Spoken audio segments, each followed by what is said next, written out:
Joshua Tree Baseline 2017.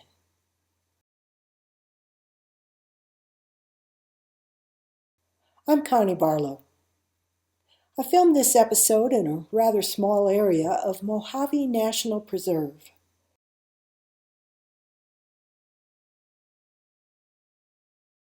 Here's a closer look.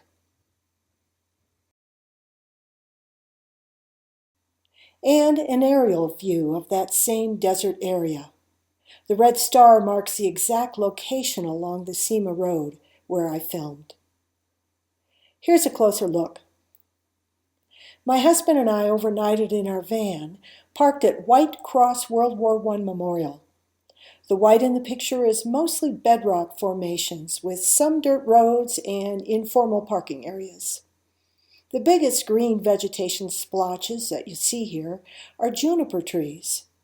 The smaller splotches are the Joshua trees, for which this area is famous as the densest Joshua tree forest, woodland, in the area, and that means in the world. I filmed there late one afternoon, mostly east of the road, and then again early the next morning, mostly west of the road. Everything shown here was filmed either in this east side area, marked by the red boundary, with raised photo spots from either of these two rocks, or in the west side, with the raised shots mostly from this one rock feature.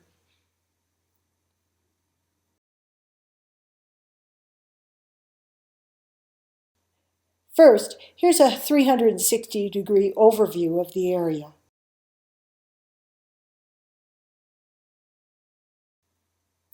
Starting with a northwest view, we'll pan slowly to the northeast.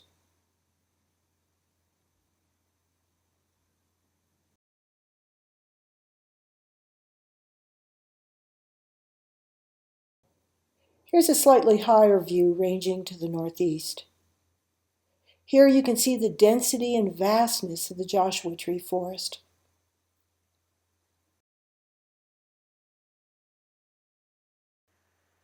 The rock outcrops in the immediate vicinity are granite, and they've been eroded into very strange shapes.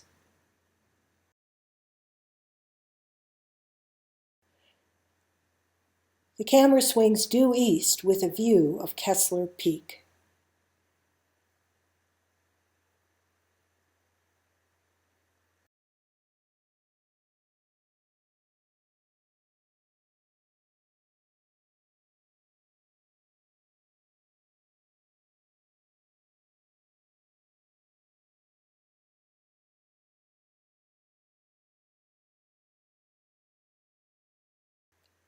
A closer look at the northeast again, and that memorable rock feature. Notice the juniper in the lower left.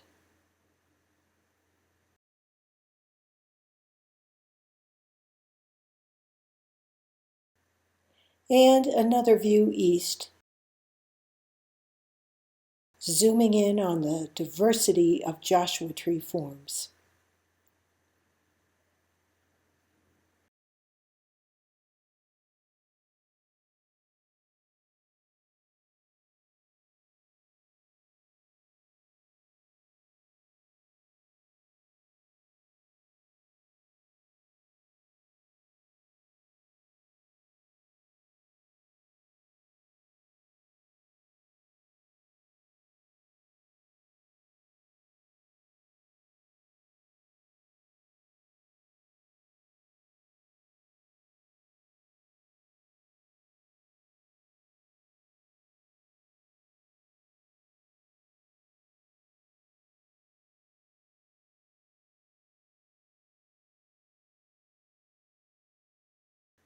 Shifting to a dawn view of the same area, with the sun still behind Kessler Peak. There's no wind this early in the morning, so this is the only film clip where I'll also play the sound.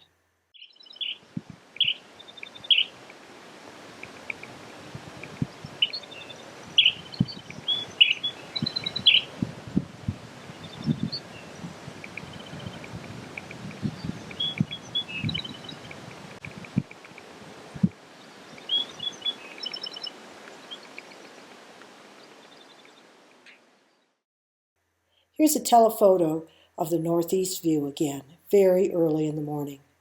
Kessler Peak is still shading the foreground where I stand.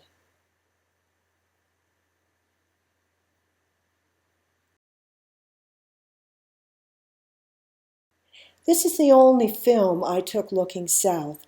Here we see the white cross of the World War I memorial, and that's a raven that was on it. Very early in the morning, I am on a rock formation on the west side of the road, looking southwest.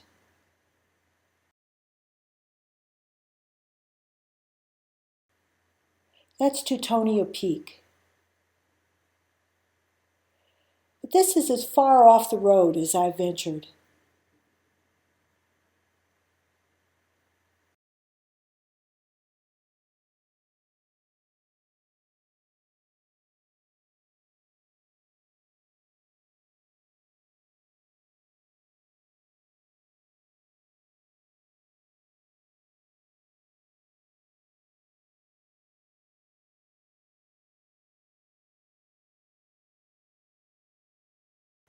We end with the now familiar view of the mountains far to the northeast. Now, starting with a view north, still on the west side of the road, we'll swing back westward.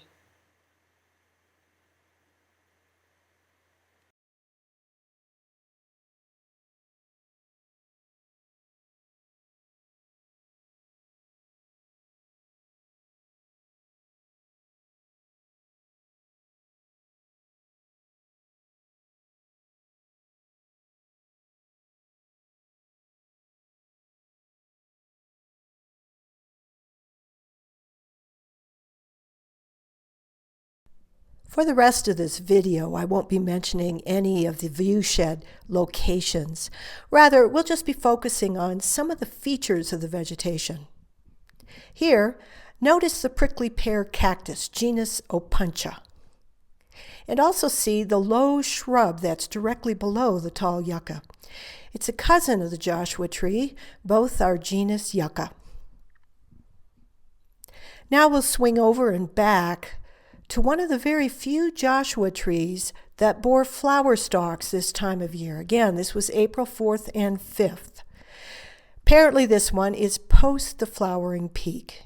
And certainly Joshua trees would not be flowering every year. Apparently it requires some kind of a frost, and I would imagine they would need to store up quite a bit of energy. And so even in the healthiest climatic and habitat conditions, you just wouldn't see the Joshua trees flowering and fruiting every year.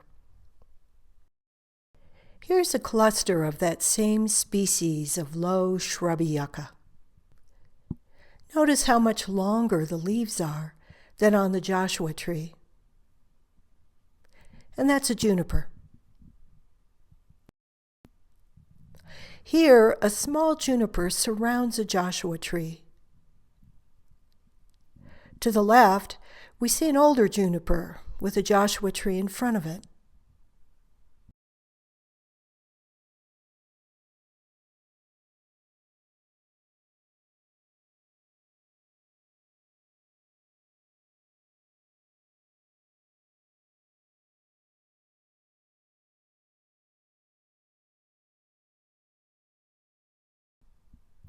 Panning southward in the early morning on the west side of the road, noticed how scarce the juniper trees are. My own experience suggests that junipers require more water than do Joshua trees. So everywhere you see junipers here, there must be conditions that funnel and store more groundwater to the exact spot. Notice there are absolutely no junipers in view here. Nor here. In fact, had there been more water in this area, the junipers probably would have come in and outcompeted the slower growing Joshua trees, as both need full sun. Here's a Joshua tree that's fallen over. But notice its leaves at the far right are still alive, so the tree still must be rooted. Let's have a look. Let's zoom in here on the base. Unfortunately, at this filming, I had not yet learned that yuccas easily sprout seemingly distinct trees off of their horizontally extending root rhizomes. So I didn't move in close to see whether that vertical stem there was a distinct tree or whether it was probably an outgrowth of this same tree. I didn't learn that fact till the fourth and final part of this 2017 series. Here you can see some angled basal sprouts, distinct from the vertical, separate stems we saw in the previous scene. Here too is a great way to see the bifurcating growth habit. Notice that there is no basal or root sprout growth arising from this large Joshua tree.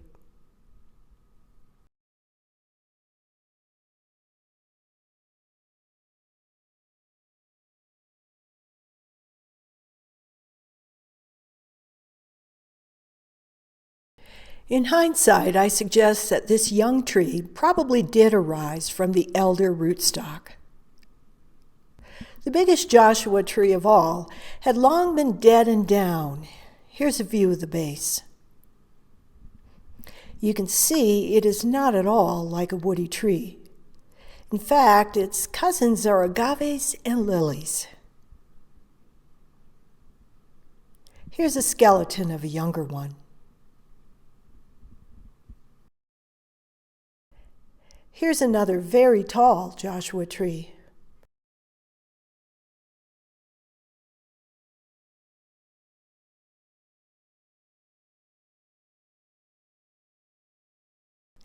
And that is not a sprout behind it. The length and curvature of the leaves indicate it is the shrubby species of yucca, as is the small yucca that you can see above and to the right in the picture. Continuing on, we conclude this video baseline survey with an exquisite cactus in bloom. Indeed, the rest of this video is a collage of still images added here not for any baseline science value, but for their beauty.